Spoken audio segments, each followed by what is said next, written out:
ஒருவேளை இப்படியானால், கிறிஸ்துவுக்குள் பிரியமானவர்களே, ஒரு நிமிடம் சிந்தித்து பாருங்கள்.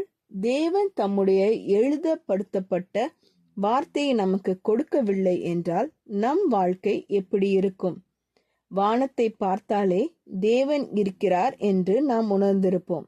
சங்கீதம் 19 சொல்கிற மாதிரி, வானங்கள் தேவனுடைய மகிமையை வெளிப்படுத்துகிறது. ஆனாலும் அவர் எப்படி இருப்பார் என்று நமக்கு தெரியாது. அவரை எப்படி சந்தோஷப்படுத்துவது என்றும் நமக்கு தெரியாது.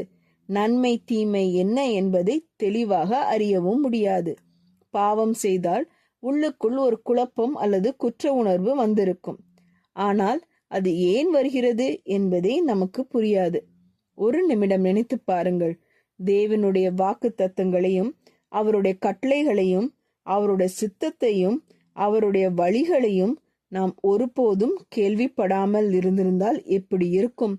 ஆனால் நல்ல வேளை, நாம் அந்த மாதிரி ஒரு ஆவிக்குரிய வெறுமையில் வாழ வேண்டியதில்லை.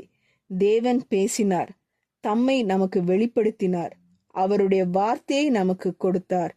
ஆனால் இப்போது இன்னொரு கேள்வி எழுகிறது. அந்த விலையில்லா வரம் நமக்கு இருக்கும்போது அதை திறந்து வாசிக்காமல் அலமாரியில் வைக்கிறோமா?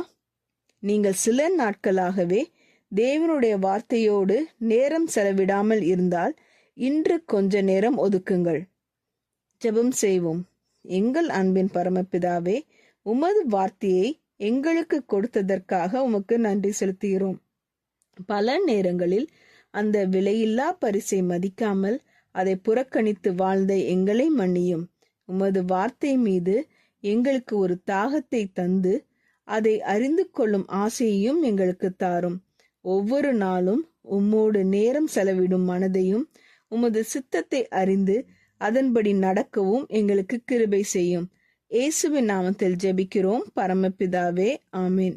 இந்த மெசேஜ் 9 செப்டம்பர் 2024 நான்சி டிமோஸ் வோல்கமோத் அவர்களின் இயேசுவை தேடி என்ற புரோகிராமிலிருந்து எடுக்கப்பட்டது. கர்த்தர் உங்களை ஆசீர்வதிப்பாராக.